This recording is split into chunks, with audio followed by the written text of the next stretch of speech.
Shabbat Shalom. Happy Sabbath. This morning, our subject is the strength of his weakness. The strength of his weakness. And the intent this morning is to use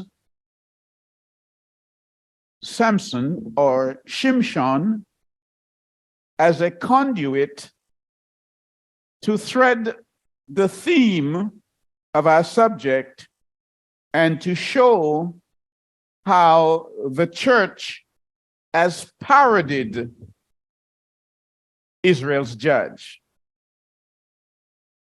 So come with me first to the book of 2 Corinthians chapter 12, and we will just read verse 10. Paul here is letting us know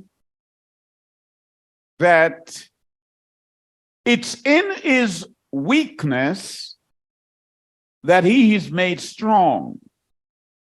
So even as I speak of Samson's strength, I speak of Yahweh's strength in Samson's weakness. That's the paradox. It's when I am weak, then I am made strong. Paul says, therefore, I take pleasure in weakness, in insults, in needs, in persecution, in distresses, for the sake of Mashiach. That's Yeshua. For when I am weak, it is then, Paul wants us to know, that he's made strong.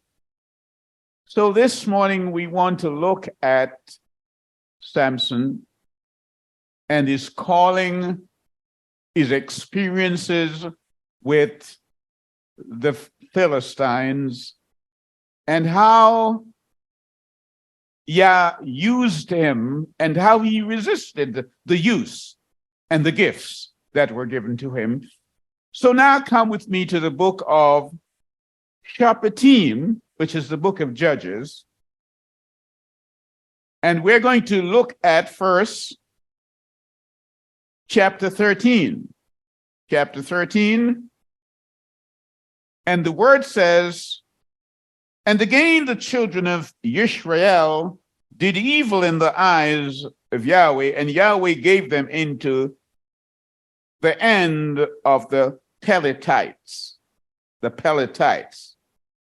We have anglicized it and we call them what?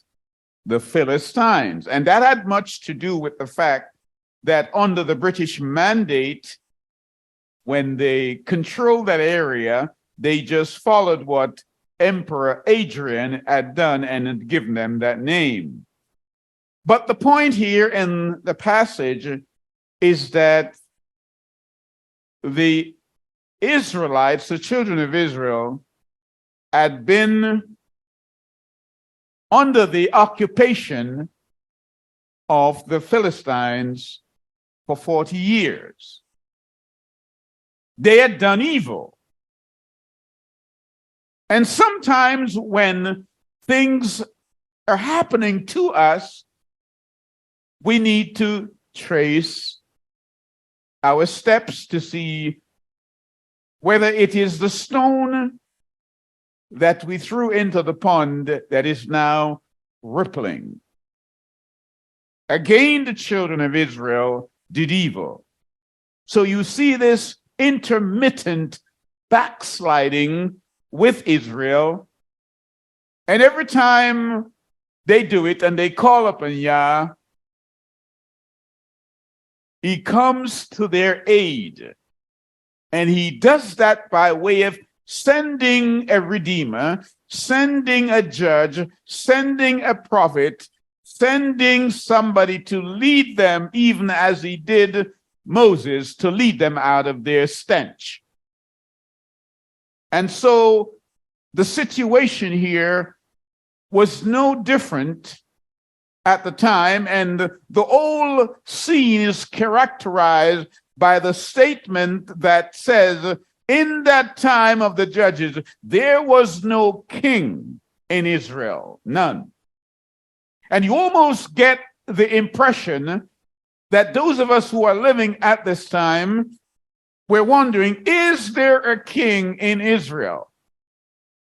Because almost everything that is done is now decided by the courts. And when I speak of Israel, I'm not speaking of geographical Israel. I'm speaking of the Israel of Yah. That's Galatians 6 and verse 16. That's more to do with spiritual Israel by faith rather than those who were born in Israel. That's the Israel to which I refer. Is there a king in Israel?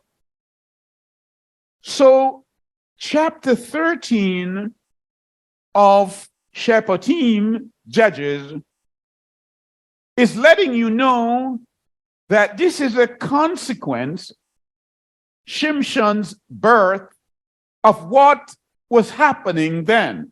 40 years under the occupation of the Philistine, and Yah now is raising up a young man to deliver his people. Samson the deliverer. And the word says that his mother had been barren. They had not had a child, unable to, and had passed that time of seemingly childbearing where her gynecologist had made it known that you can't have a child. But the word says this messenger, this angel of Yah, appeared unto the woman, Manoah's wife, and made it known. Let's read it, verse 3 of the same chapter. And the messenger of Yahweh appeared to the woman and said to her, see now, you are barren and have not born, but you shall conceive, and you shall bear a son. And now please guard and do not drink wine or drink strong drink, and do not eat anything unclean. Don't do that. For look, you are conceiving and bearing a son, and let no razor come up on his head, for the youth is a Nazarite to Elohim, and the womb from the womb on he shall begin to save Israel out of the hand of the Pelishtites. He will do that. And so, before the child is born, the angel here, the messenger of Yah, is pointing out the influences here of pregnancy. He's saying that there are certain things that a mother do or take part in that will affect the child during pregnancy. So he's dealing with the prenatal tendencies. When the mother is under too much stress, it will affect the child. So refrain yourself from participating in these things.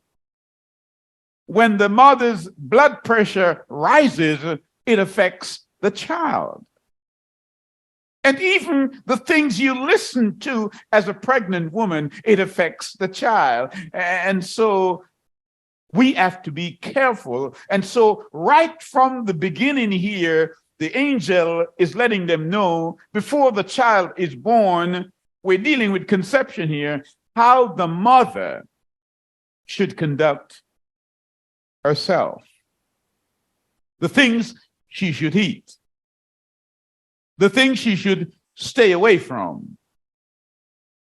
And notice this woman, Manoah's wife, she went to her husband to let him know what was going on. This child was to be a different kind of Israelite. He's being set apart and to be an example in righteousness, and the life that he lives, the way he conducts himself, will be a constant rebuke to the people and the nations around him. That's the calling of Shimshon, anglicized Samson. He was called for that purpose. Very different. And as I speak to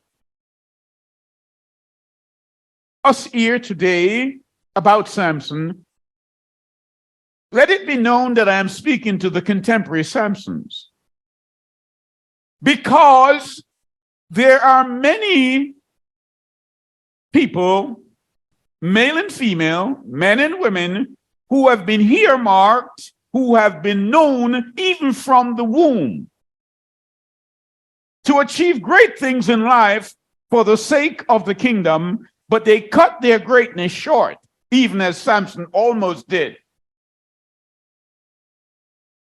Oh, yes.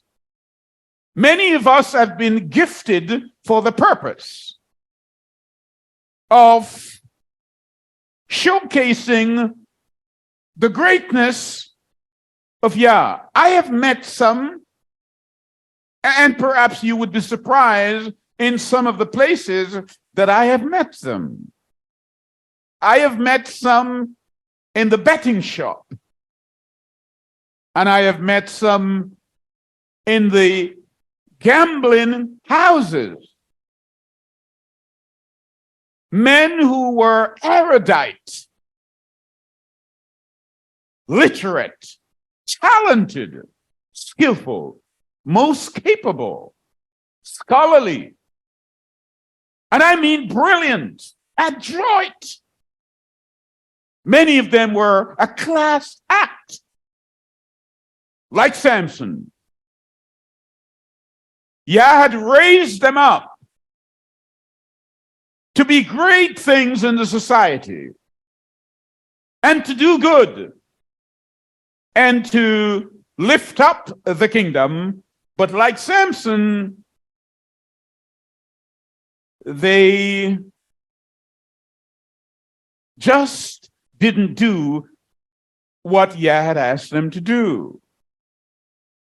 And so we must look at ourselves and ask ourselves, even as Jeremiah well knew that Yah had known him even from the womb. Is there one that Yah does not know from the womb? So every single person is known from the womb. And Yah has placed you at a particular time, and those of us here at this end time, to be an example in righteousness. And notice something: when Yah cannot get you to do what he wants you to do, he will put things in your way that ultimately leads you to do it.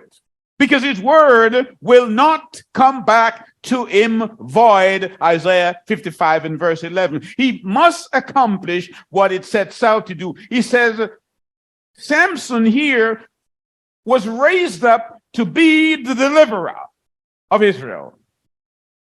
And Samson did not do what he was supposed to do until almost the time of his death. Are you with me? And so let's read on. This child was supposed to be a Nazirite. Certain food he was not supposed to touch. His hair was not supposed to be cut. Oh, yes. And so this wasn't just about the child, but also how the parents should raise him, Samson. And the subject is of interest to me in many different ways because my grandmother's name was Samson. And often I would say to her, "So you're Samson?" And she would say, "Only in name, but not in nature." She was a Samsonite in that regard. So come with me to chapter 14 of the same book. The word says, "And Shimshon went down to Timnah." He's grown now. And you know what interests me in chapter 13? I just want to share this. When Manoah asks, "What is your name, messenger? What is your name?" He said to him, "Why do you ask my name? Why do you ask my name?" This is verse 19. And Manoah took the young goat with the grain offering and offered it up on the rock to Yahweh, and he did, it says, and he did wondrously. Did you get that? He did wondrously. Yes? And verse 18 also says, "And the messenger of Yahweh said to him, Why do you ask my name, since it is wondrous?" Now you get the point that I'm trying to make, because Isaiah deals with it and said, when he is born, his name shall be what? Wonderful. So we know who this messenger was who came to Manoah's wife. It was none other than the pre-incarnate Yeshua, who is called Wonderful. Are you with me? So let's go back to chapter 14. So Shimshon went down to Timnah, and he saw a woman in Timnah of the daughters of the Pelethites. He saw a woman of the Philistines. Wow. Notice something here about Samson. He doesn't care about character. He's not asking anything about her spirituality and her belief system. He's using the portals of the eyes to determine the kind of woman that he should get married to. That's what's happening here. And he went up and informed his father and mother, saying, I have seen. He didn't say, I've discussed with her and I have ascertained the kind of person and the characters. No, I have seen. So many of us have done that. Purely by the eyes, we have chosen to align ourselves with that person and that person or that friendship. Only by the eye. That's Samson. We're a generation of Samsonites. That's what we are. Are you with me? I say that because Laodicea is blind, and the irony is Samson could only see when he became blind. That's Laodicea. And as I said, I'm using Samson as a periscope to look at the church, how it has parodied Samson. It has overdone the imitation of the world, which is what Samson did.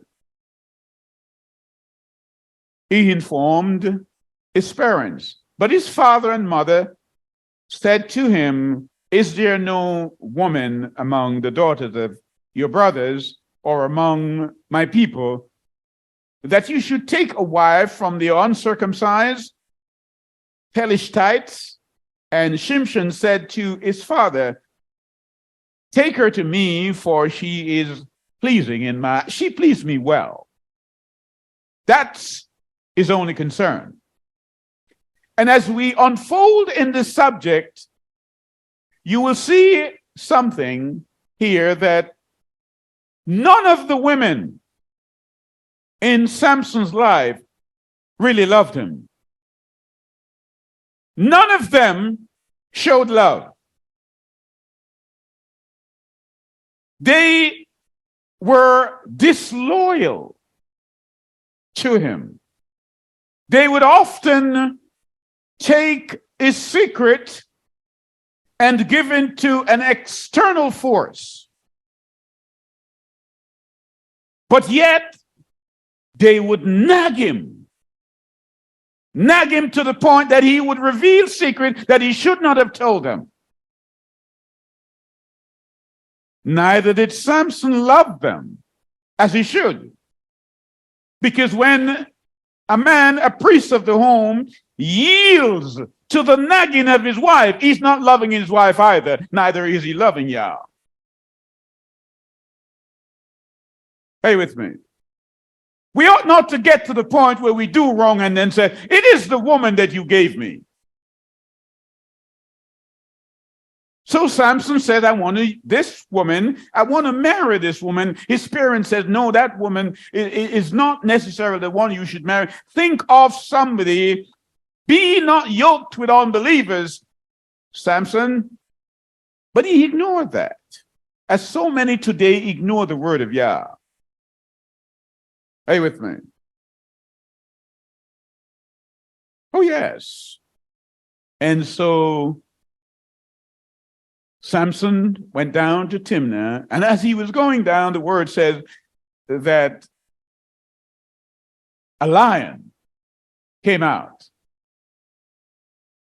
A lion came out, and what did he do? The word says, Samson, with his bare hands, are you with me? With his bare hands. Let's read.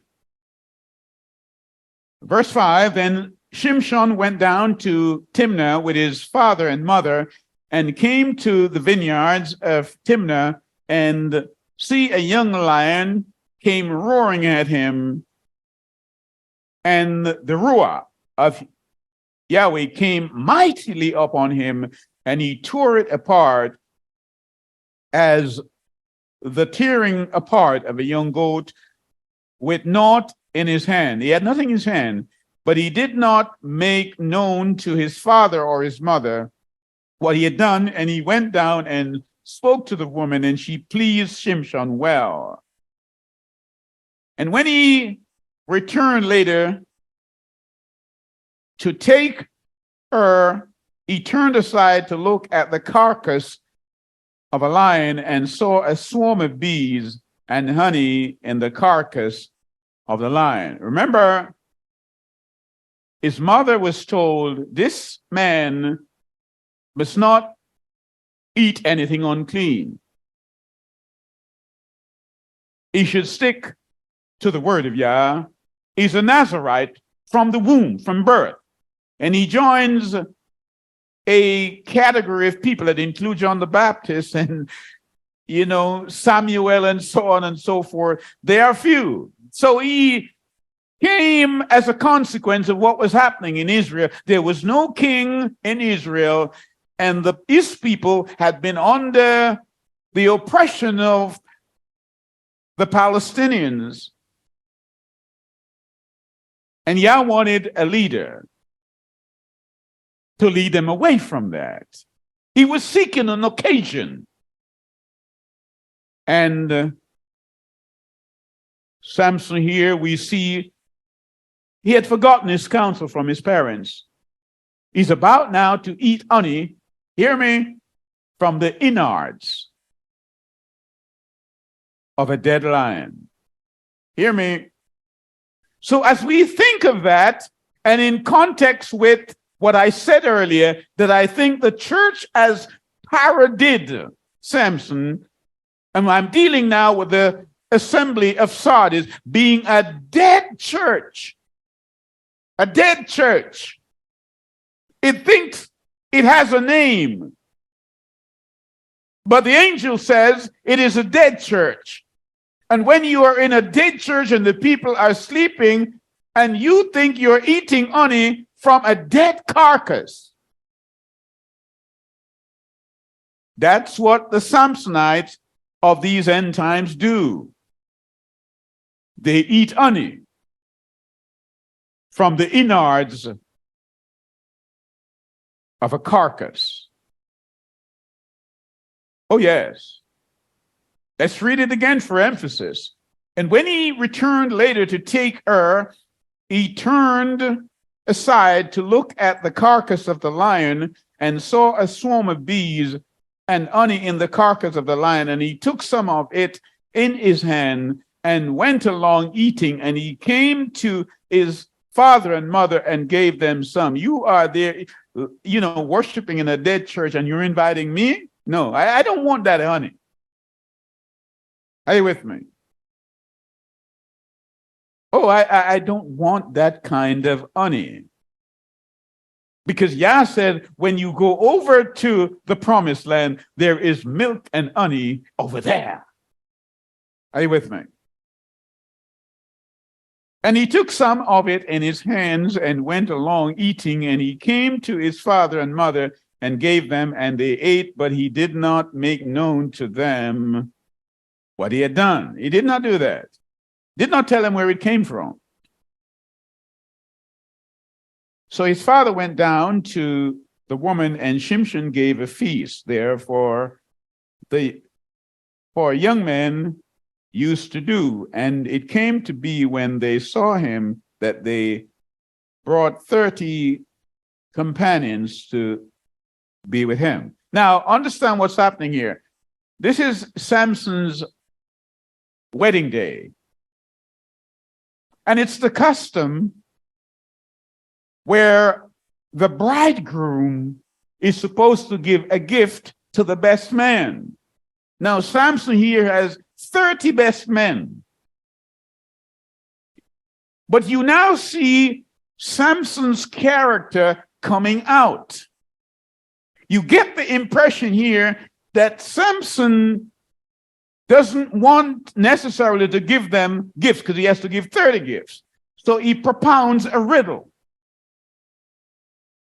And so he said, if you can guess this riddle, I will give the gifts to you, but if you can't, all 30 of you must give me gifts. Hear me? And he propounds the riddle.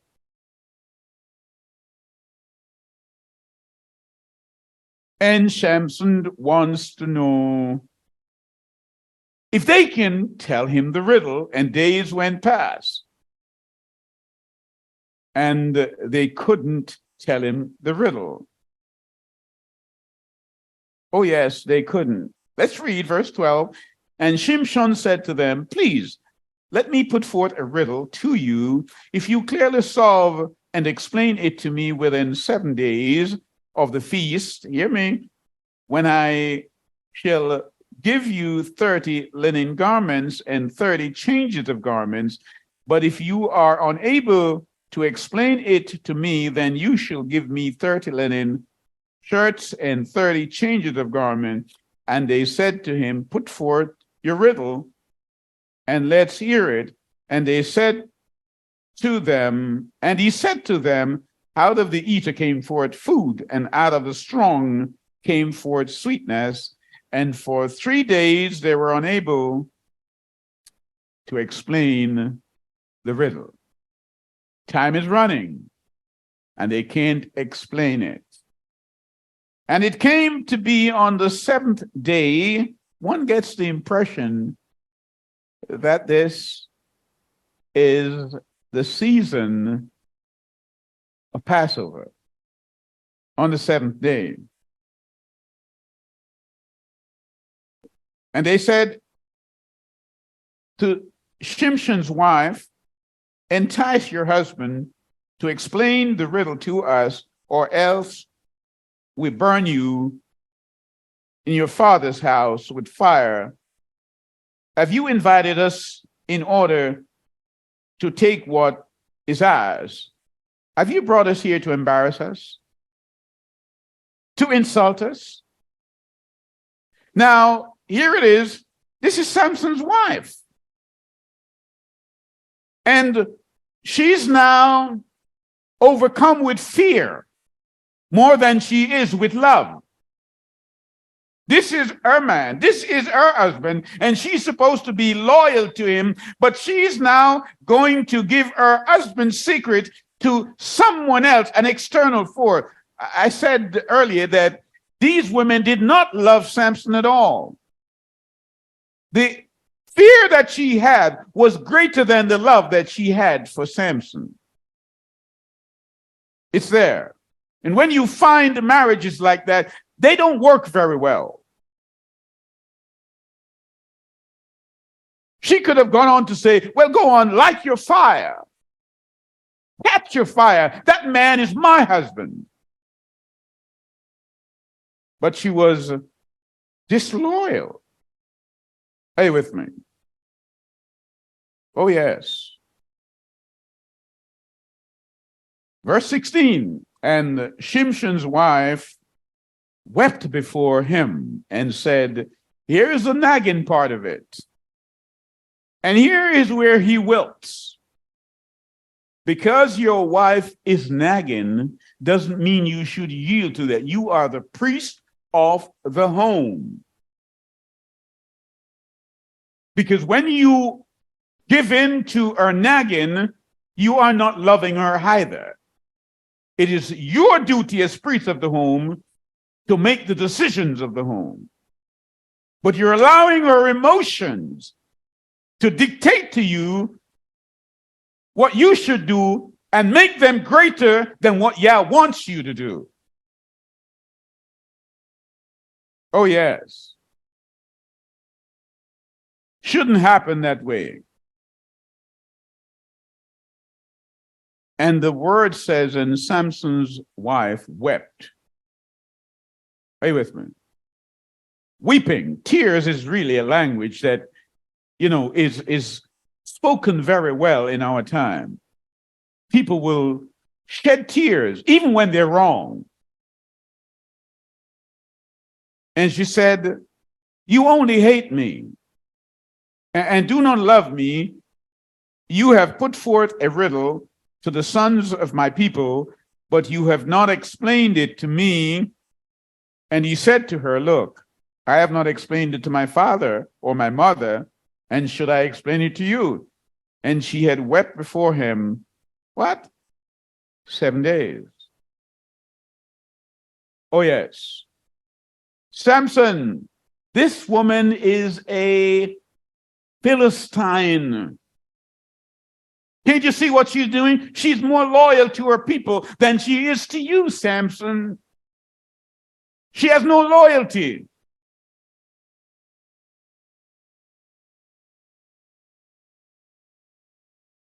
She wept before him 7 days while the feast lasted. And it came to be on the seventh day that he informed her, because she pressed him. She did what? She pressed him. One translation says she vexed him.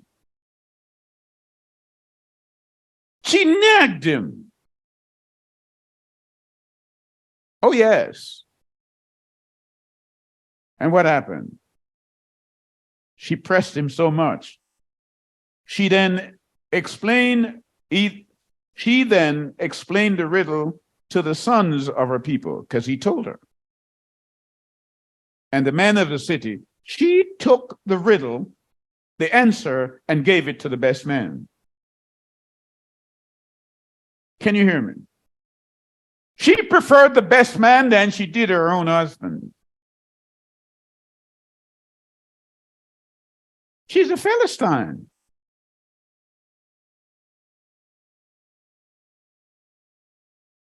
And the word says, and the men of the city said to him on the seventh day before the sun went down, what is sweeter than honey? And what is stronger than lion? And he said to them, if you had not plowed with my heifer, you would not have solved my riddle. You just think of how Samson feels.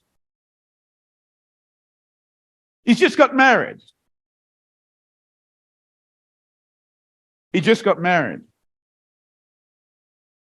And you expect, at the very least, a marriage that has just taken place should start on a good footing. But at the wedding banquet,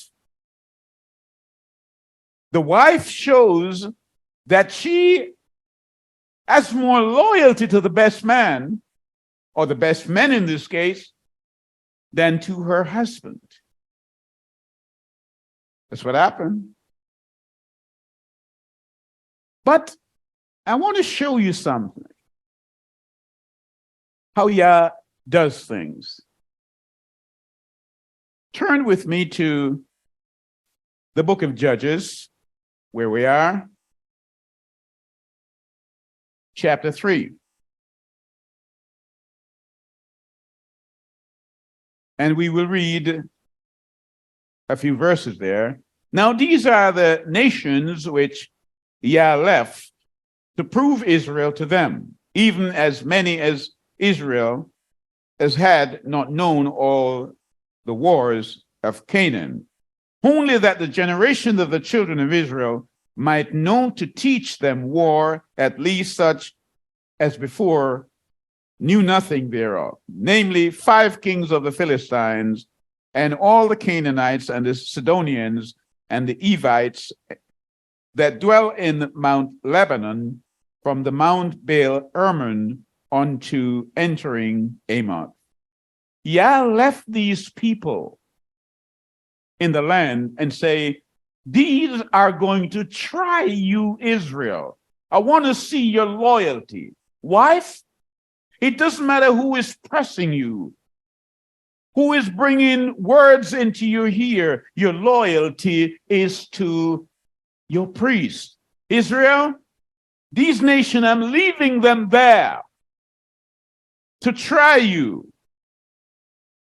Are you with me? Let me show you what Yah does. Come with me to Amos 9 and verse 7. Because a wife or a husband can only demonstrate their faithfulness or loyalty when it's tried. And Yah said, I'm leaving these nations here to try you. In Amos 9 in verse 7, Yah says, are you not as the children of the Ethiopians unto me, O children of Israel, said Yahweh? Have not I brought up Israel out of the land of Egypt, and the Philistines from Captor, and the Syrians from Ker? At the same time, understand what's happening here. At the same time that Yah brought up the children of Israel from Egypt, he brought up the Palestinians from Captor and put them there. Why? He knows what Israel is going to do later on, so he wants them to be unto Israel as a kind of chastising rod, to discipline them when they disobey. We saw he did that with the Assyrians against the 10 tribes, the northern tribes, and took them away. We saw he did that to Judah when he brought Nebuchadnezzar and they took them to Babylon. So Yahweh always does that kind of thing. He does. And so when we look at our own experiences, and when Yah says, I have raised up that woman, that man, to bring glory unto me, and that man use the gift, or that woman use the gift that is given to them and use it for their own purpose. He said, I'm going to bring a chastising rod in their life to bring them back to what they are supposed to do. That's what happened to Samson. That's what is happening to the church. The church has parodied Samson. Strong, but weak. Because the church has now gotten to the stage where it thinks the strength that it has, financial strength, is what it relies on. No. Not at all. And so I don't want to be held for liable here, because you might think it's a case of libel of what I'm about to say, because people seems to have a conception of Samson that is not in the word. Are you with me? Most people that you speak to, preachers that preach and artists that paint, they seems to have a contrived idea of what Samson looked like. Are you with me? They, with their imagination, they draw effigies. They make effigies of Samson, a man with great bulging biceps and a torso that makes Mr. Universe look meager. That's the kind of conception that they give and make Samson to be. But the word wants you to know that Samson was an ordinary man that was able to do extraordinary things, and that was the intrigue. Hear me? Let me ask you then, do you really think if Samson was a man with bulging biceps and calves that was so huge, and a torso that is admired, do you think Delilah would ask him, "What makes you so strong, Samson?" She would not have asked that.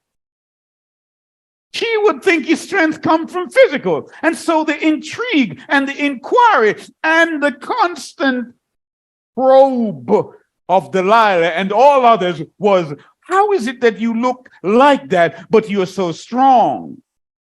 And so they probed him. Hear me? And sometimes people look at a little assembly, a little church, and they're wondering, how is it that they say and do the things they do? Because in their weakness, they are made strong by the hands of the Almighty, not by their own strength. It is in weakness we are made strong. If only the church could understand that. And so the word wants us to know. So come with me to chapter 15. Chapter 15 of Shoftim, Judges. And the word says, and it came to be after some time in the days of wheat harvest. So we now, some months later, because it's 50 days after Passover, we have wheat harvest. That's the season of Pentecost. Because after Samson's wife had given the secret away and caused Samson to go down and catch a whole load of foxes and set them alight and burn down their fields, and they had no harvest. They come looking for Samson. But guess what? His wife, whom he had married, ultimately lost her life because they burned her out. And that was the fear that she had before. The very thing that she feared came up on her. Are you with me? And the word says, perfect love casts out what? Fear, all fear. So here it is now. Let's. The word says in chapter 15, and it came to be after some time in the days of the wheat harvest that Shimshon visited his wife. At this time, she hadn't died it, but I was going ahead of myself there. So He said, I'm going to go into my wife, meaning that Samson had not consummated the marriage yet. Are you with me? But while he has not consummated the marriage yet, his wife is having a good time with the best man. You talk about soap opera. It's here in the word, the drama of that. It's here. These are real things. These are not fictitious stories. So he visited and he brought a gift. Wow. Interesting. Samson did not, I don't know how romantic Samson is, but most men would bring flowers. He brings a goat. Are you with me? And he said, let me go into my wife, into her room, but her father would not permit him to go. And her father said, indeed, I thought that you hated her intensely, so I gave her to your companion. I gave her to the best man. Wow. And I see no indication here that she resisted. Interesting. It's not her sister, her younger sister, better than she. Please take her. What is he doing? This is a Philistine, and what he's doing here, he's invoking Leviticus chapter 18 and 18, where the man should not take the sister of his wife. But he is inviting Samson to even sin more than he has already done.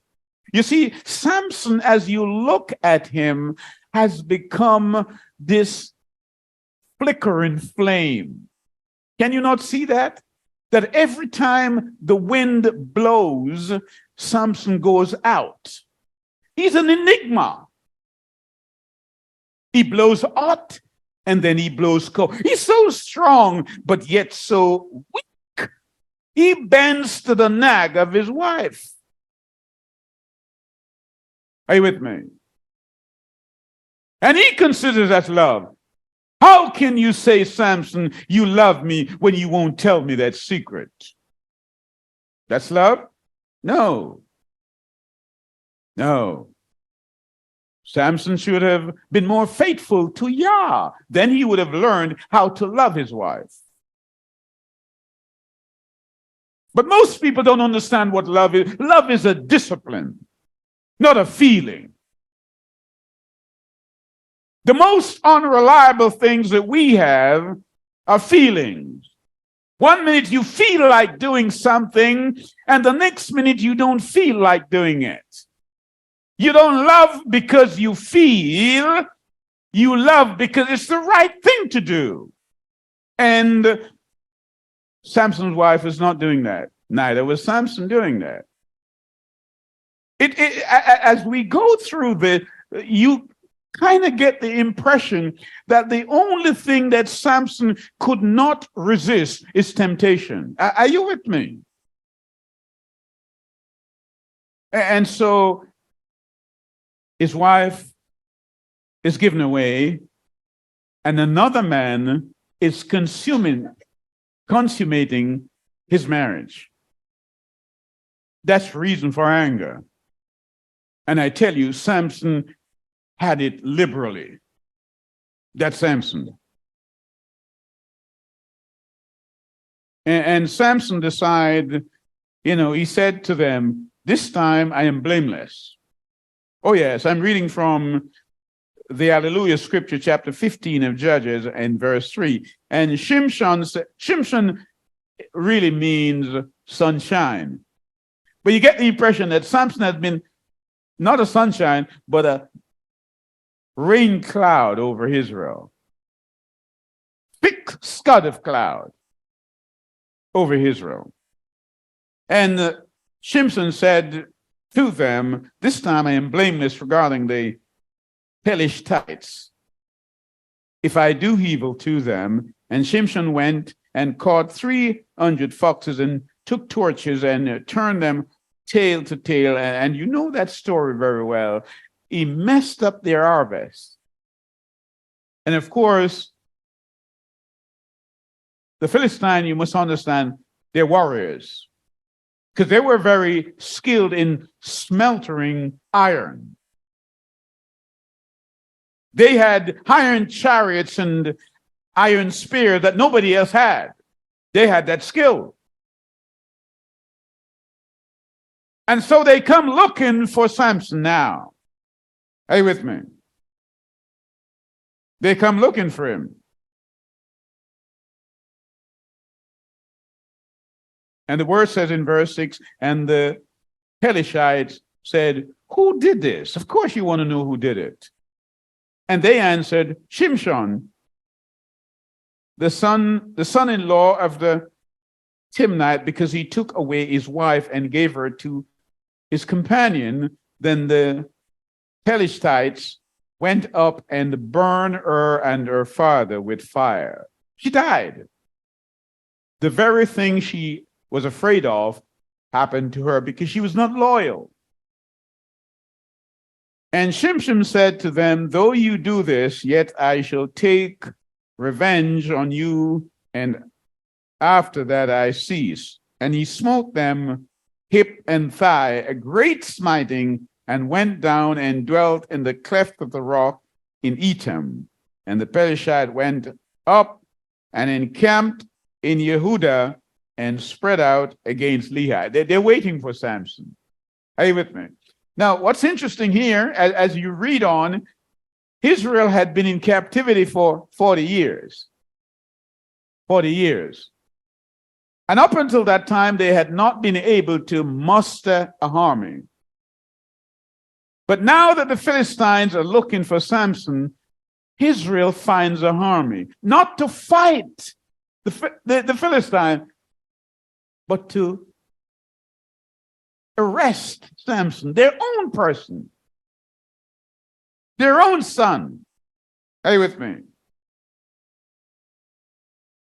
The word says in verse 10, and the men of Yehuda said, why have you come up against us? And they answered, we have come up to bind Samson, to do to him as he has done to us. Then 3,000 men of Yehuda, they couldn't fight the Philistine. They couldn't find 3,000 men, but now they find 3,000 men to bind Samson. And Samson is their own. Oh, yes. Sometimes you kind of find that in the church, don't you? People turn against each other more than they turn against those outside the assembly. Are you with me? And so the word said they bound him. Oh, yes, they bound him. And Samson now was at that point where pride had set in. Because every time someone came up on him, every time a group of Philistines came up on him, the word says, and the Ruach Akadash came up on him, and he would just throw them off. And this time, when they came up on him, the word said that, he just loosed himself, and he found the moistness of the jawbone of a donkey, and that was his weapon of mass destruction. Are you with me? Samson found the jawbone of a donkey. That's what the word said. Let's read it. When he came to Lehi, in verse 14, the Pelishites came shouting to meet him, and the Ruach of Yahweh came mightily upon him, and the ropes that were on his arm became like flax that is burned with fire, and his bonds broke loose from his hand, and he found a fresh jawbone. This isn't a dry one, meaning it perhaps would have dry raw. This is fresh, meaning it is strong. He found it, the jawbone of a donkey, and put out his hand and took it and smote 1,000 men with it. And Samson said, with the jawbone of a donkey, 1 heap, 2 heaps, with the jawbone of a donkey, I have smitten 1,000 men. Wow.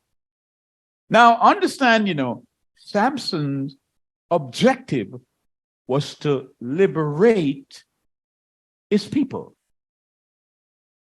But notice what Samson is doing.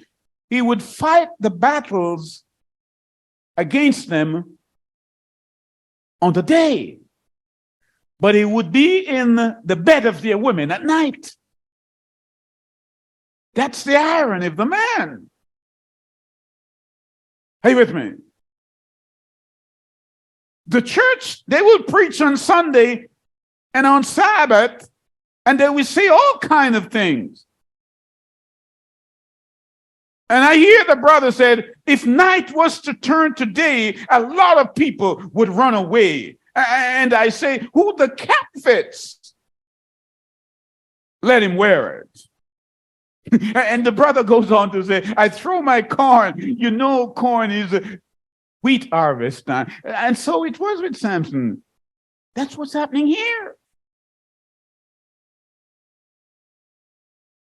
That's what's happening here.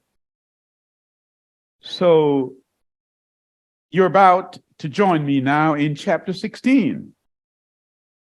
You notice how we have leafed through this Shopatim, because I indicated earlier that I would use Samson as the conduit through which I would thread the energy of this experience so that we could see an outcome that Yah intended from the very inception. Yah says, I am raising this man to liberate my people, and my word in that will not come back to me void. Every time he fails, I will send a chastising rod to him until he does. And that's the same with us. Sometimes we end up being sick and don't even know that it's because we are in covenant breaking with Yah, as with Samson. So let's do chapter 16. And Shimshon went to Gaza, that's Gaza, and saw a woman there, a whore, and went into her. Now, the man is married. He wasn't able to consummate his marriage. So, Samson just says, okay. So he finds what? A harlot. This is a judge of Israel.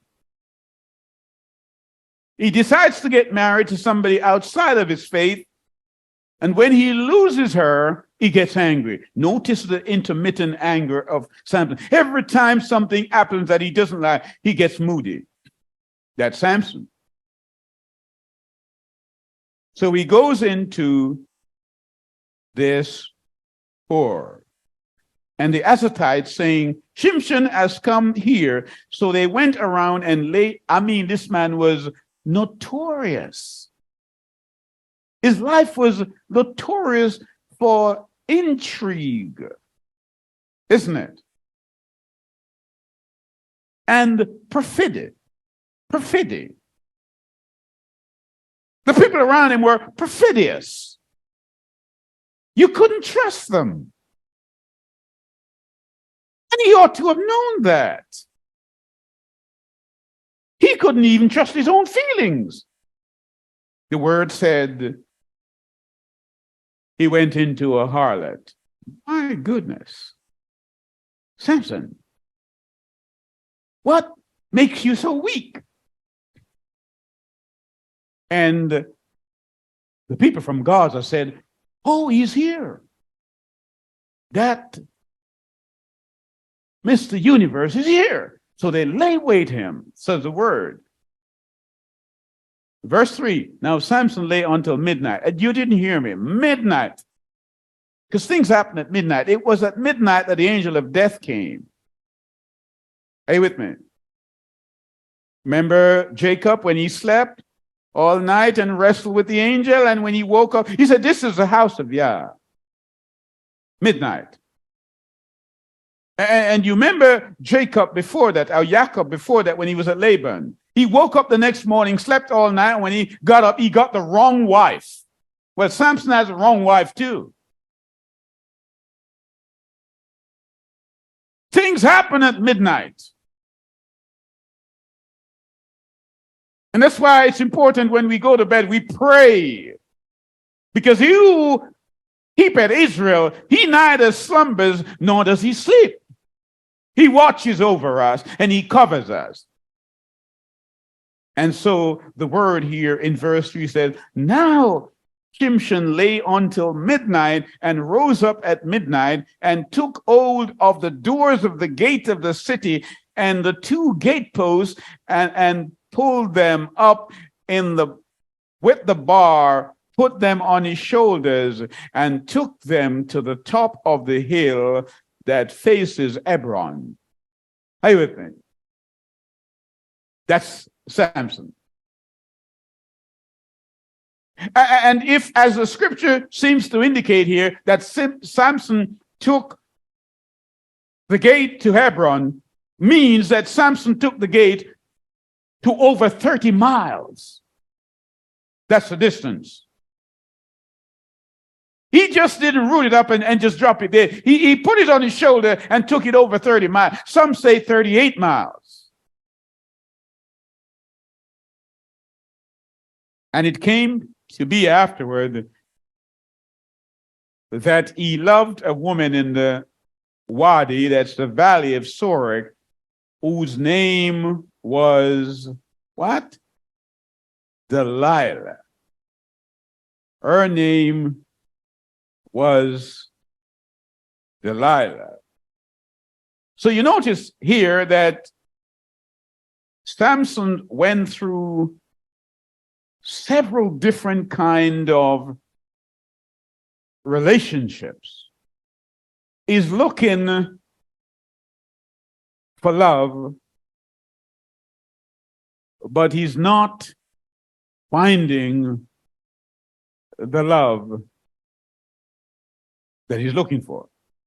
Languid, that's what it means to be called Delilah, to be languid. Samson is sunshine and Delilah is languid.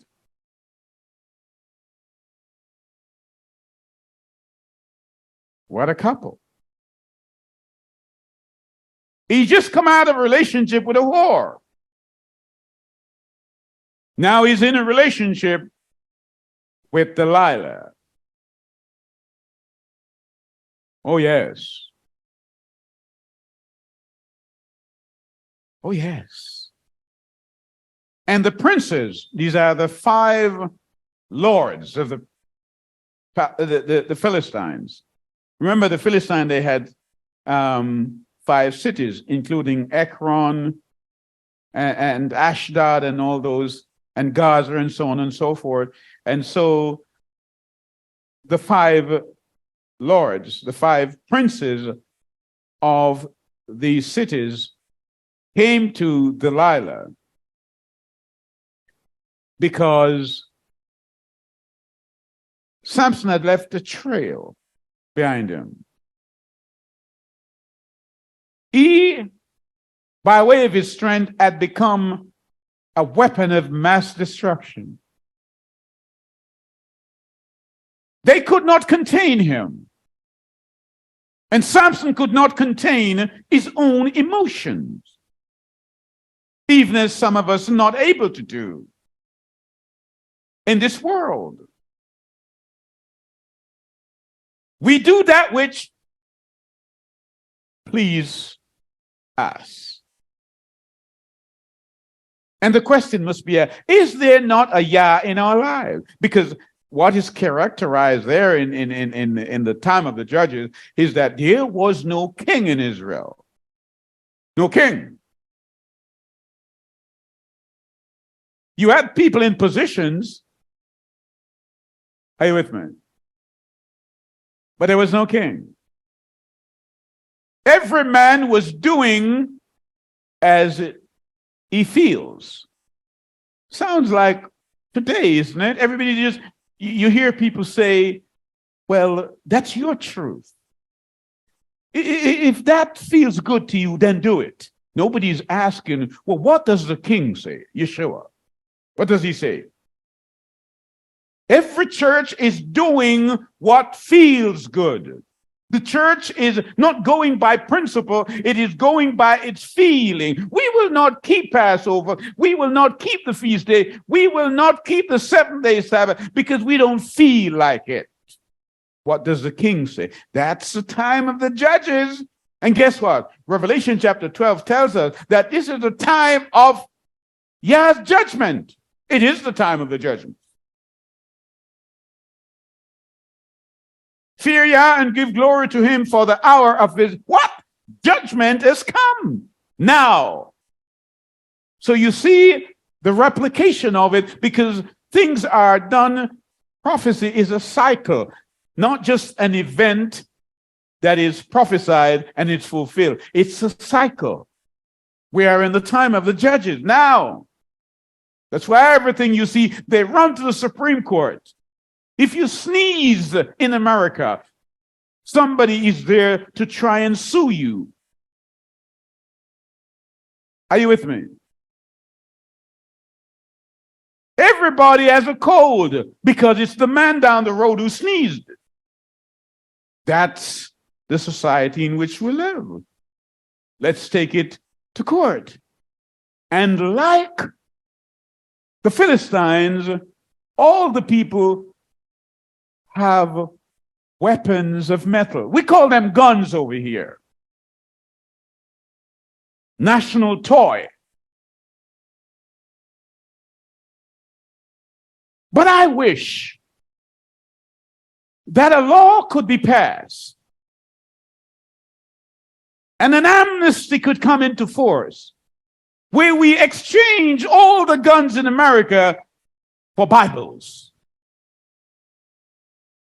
Because I believe that the world would respect a more righteous America than it would a military America. I believe that.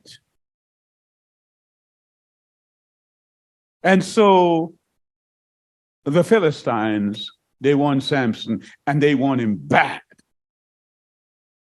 Are you with me? They want him bad. In their eyes, he's an outlaw. Are you with me? Oh, they want him bad. And they put a bounty on him. They said, if you could tame this man, get him to fall asleep somehow, perhaps in your lap. All of us, the princes of the Philistine, 5 of us, we will give you each. How much? 11,000 pieces of silver. Or is it 1,100? Isn't that what they said? We will give you that. 1,100 pieces of silver. So you got to understand that. Delilah is about to accumulate 5,500 pieces of silver. It makes sense when you compare that to what Micah is willing to pay the priest. Are you with me? Are you with me? All right, let me read it for you. Come with me to chapter 17. Put your finger in chapter 17 and read verse 10. It says, and Micah said to him, talking to the priest, dwell with me and be a father of a Cohen, be a priest to me, and I will give you 10 pieces of silver per year and allowance of garments and your food. And the Levite went in. Do you get me? Micah is willing to pay the priest 10 pieces of silver for a whole year, 12 months. And all Delilah has to do is to turn in Samson, and she gets how much? 1,100 silver times 5. Wow. This man is getting 10 pieces of silver for a whole year. What a deal. So Delilah sets to work. And Delilah said to Shimshon, please reveal to me where you get your great strength. Where does it lie, Samson? Tell me. And Samson said to her, if they bind me with 7 fresh cords, not yet dried, then I shall be weak and be like any other man. Samson developed an habit now for not telling the truth either. He's associating with those kind of people. And the princess of the Pelishites then brought her 7 fresh cords, not yet dried, and she bound him with them, while those lying in the wait stayed with her in the room. I mean, come on. How romantic could you be, Samson, that you're here and the other people are in the room? Are you with me? And she said to him, the Pelethites are up on you, Shimshon, but he broke the cords as a strand of yarn breaks when he touches fire. So the secret of his strength remained unknown. He doesn't look a man with biceps that are bulging. And it's intriguing to know, why is he so strong? And so the probing was unending. This is a man who ruled Israel for 20 years. We don't see any bribes on his record. We don't see that. Are you with me? But in his personal life, Jacob would have said, he maketh me stink. As when his 2 sons, Levi and Simeon, went down to that place and Shechem and killed all those men. Jacob said, they make me stink. They send a stench to my nostril, says Jacob. But you know, when Yah wants a man, he's going to get him. Did you know that?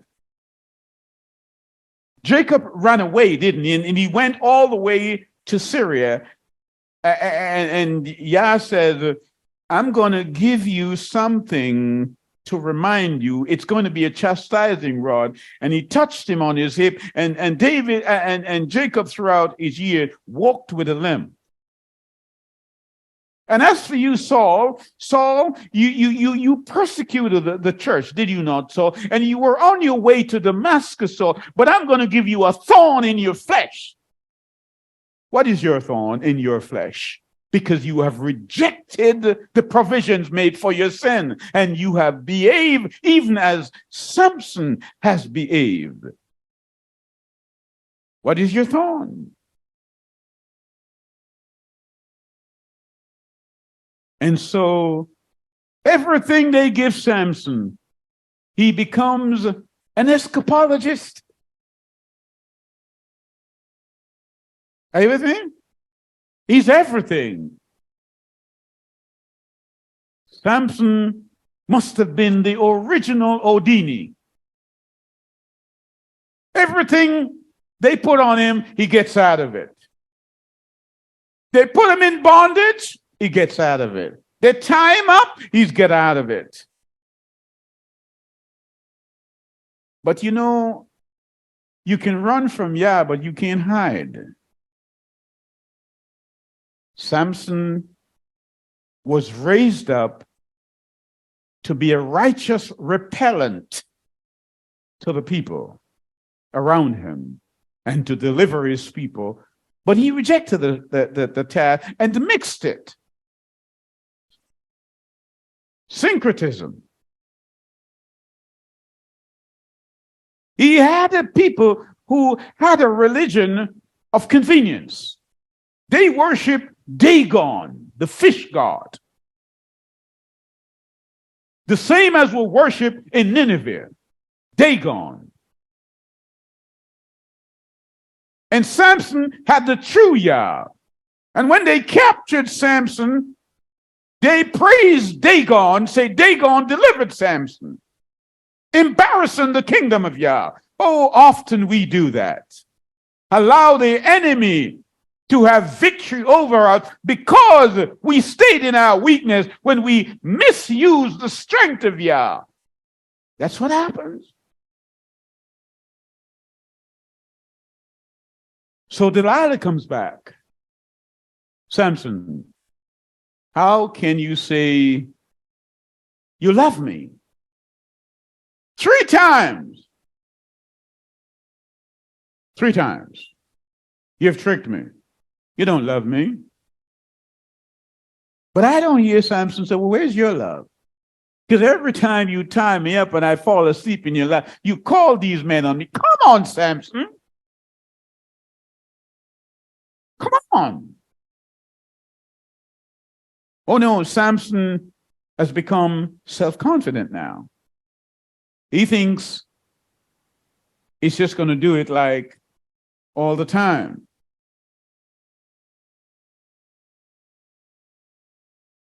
And the word says, Samson told her this time that if you, well, let's read it. The Philistine, and Delilah took new ropes and bound him with them and said to him, the Philistines are upon you. And those lying wait were sitting in the inner room, but he broke them. So Delilah said, Samson, until now you have mocked me and spoken lies to me. Reveal to me how might you be bound. And he said to her, if you weave the 7 locks of my head with the web, then she fastened it with a pin and said to him, the Philistines are upon you. Shimshon, but he awoke from his sleep, and I mean, this guy must have had dropsy, and pulled out the pin of the loom and the web. Then she said to him, how do you say I love you when your heart is not with me? You have mocked me 3 times and have not made known to me. Come on, Samson. What is she doing here? Samson is not loving her. Samson is appeasing her. Often we don't love Yah as we should. We appease him. You think you throw in an offering or a piece of tithe and you think you're going to buy your way into the kingdom. That's not love. He says, when you come to worship me, bring your whole mind with you. Do it with all your heart. Oh, yes. So Samson now allowed his nagging mistress to get to him. And what did he say? And it came to be when she pressed him daily with her words and urged him so that his being was wearied to death. You see what a nagging wife or mistress can do to you? That he made known to her all his heart and said to her, no razor has ever come up on my head, for I have been a Nazarite to Elohim from my mother's womb. And Delilah saw that he had made known to her his heart. And she sent and called the princes. Remember, it's $5,500 here at stake. Delilah can now go to Gucci. Are you with me? Oh, yes. She can go to Paris. She can go to London. She can shop anywhere. If one man is getting 10 pieces of silver for a whole year, just think of what you could do in that time with 5,500. pieces of silver. And the word says in verse 19, and she made him sleep. She made him sleep on her knees. Wow. She humbled him and called for a man and shaved off the 7 locks of his head. Thus she began to humble him, and his strength left him. That gift that Yah gave to you to bring glory to him, you use it for your own gain. You did well in the world. Nice home, nice car, children through school. And you're doing well, academically and otherwise, financially. Oh, yes, you have done well. But is that all that Yah asks you to do? Is that all? As I think of Samson, my mind is drawn to this land of America here. And I think of Sam Cooke, a man who was raised in the church. His father was a minister. And I watched his interview, and they asked him, why did you leave the church? He says, because of my financial situation. I think of Whitney Houston, Stevie Wonder. I think of many of the rappers. I think Aretha Franklin, Nat King Cole. I just think of them. The gifts, the talents, in voices that Yah gave to bring glory to him. And they use that not so much for his glory, but to bring glory to themselves in Hollywood and Motown and other places, not knocking it, just describing it. Are you with me? Ministers who were called to preach the word, they are now actors. The word says, they said when they bound Samson, they said, let's bring him out now for entertainment. And that gift that was given to you to give glory to Yah, you are now using it to entertain the Philistines. That's what's happening. I hear the brother saying, a change is going to come. And you can hear those men. Can't you not hear them? These are the sounds of the men. They're working in the chain gang. Are you with me? Yes. Samson, you were born for a purpose, but now you're in chain.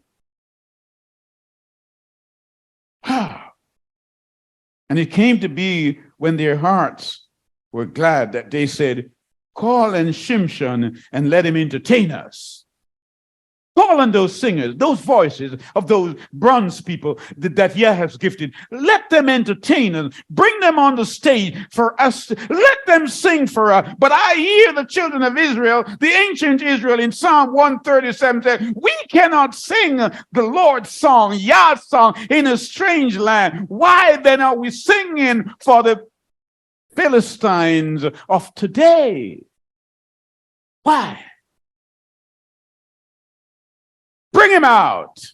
This great man, this strong man, this man who was raised up to be an example in righteousness. The word said they plucked out of his eyes. He can no longer see.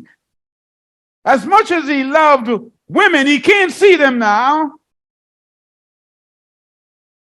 Samson cannot see Delilah.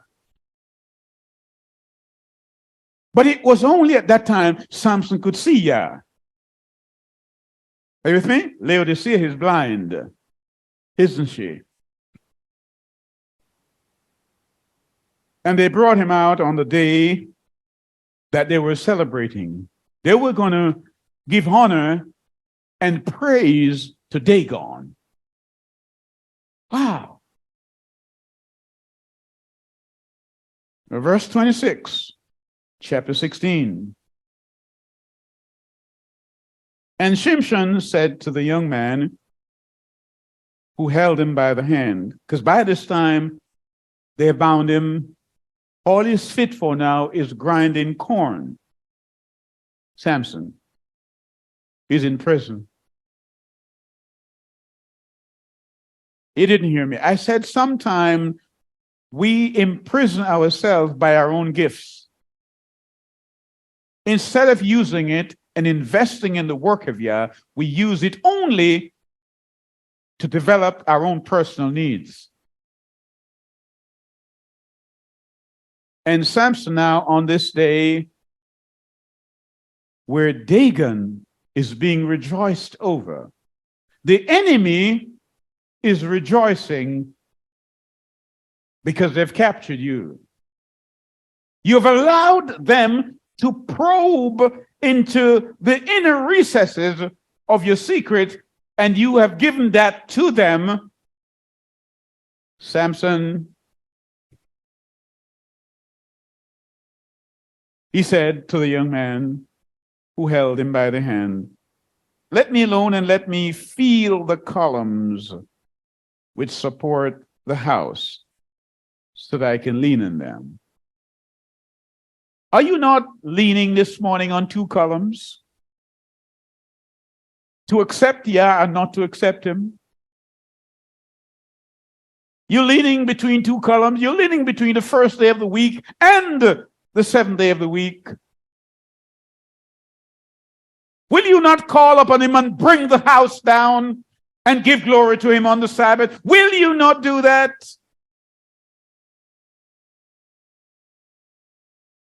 And the house, says verse 27, was filled with men and women, and all the princes, the lords of the Pelethites, were there, and about 3,000 men and women were on the roof, who watched Samson entertaining.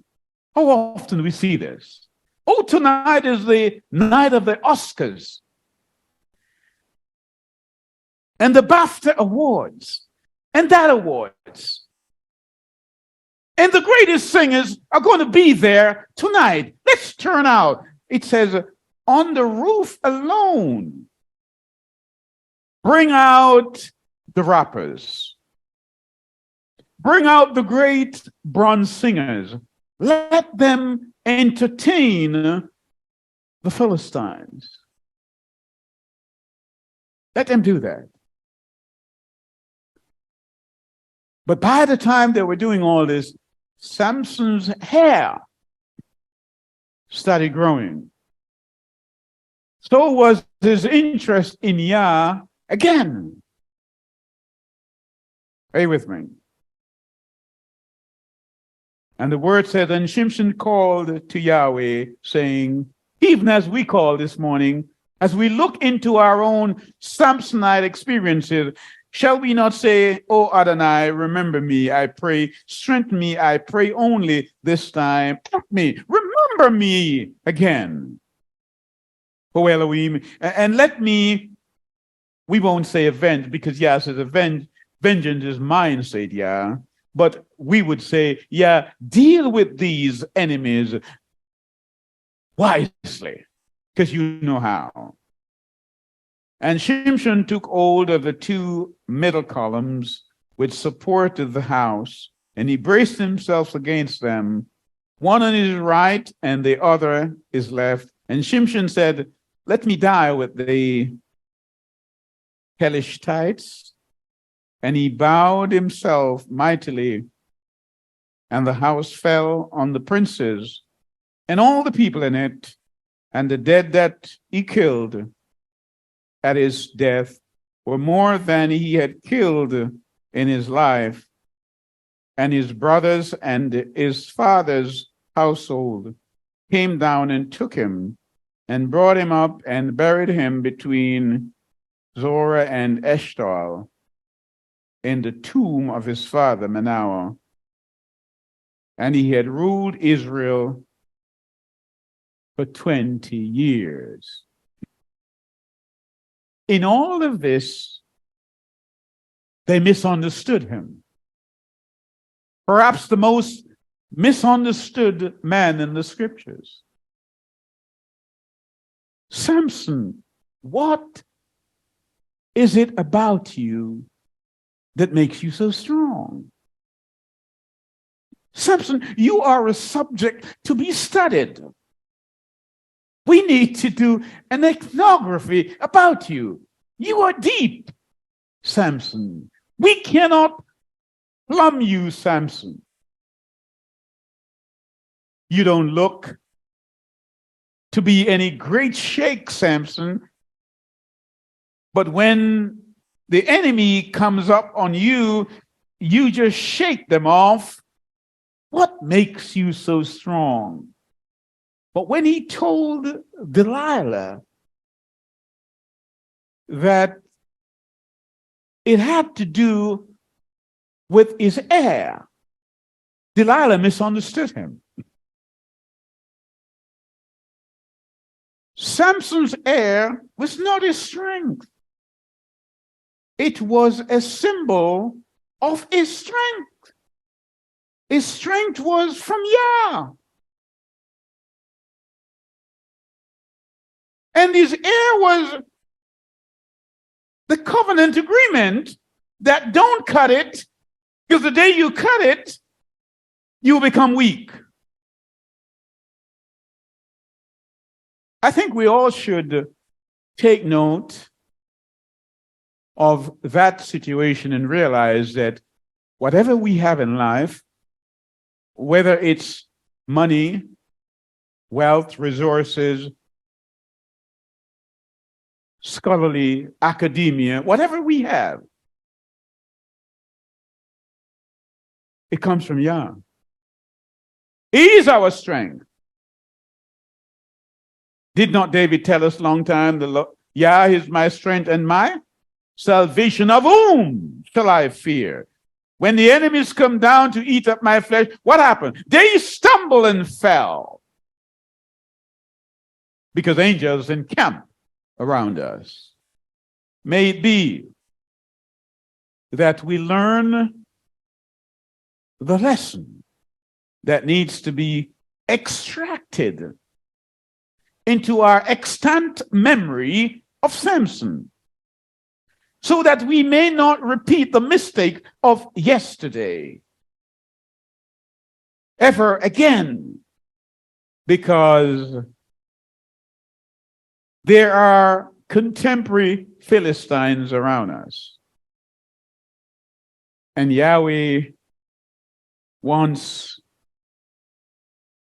us to know that always it is in our weakness that we are made strong by him. In Yeshua's name I pray. Amen.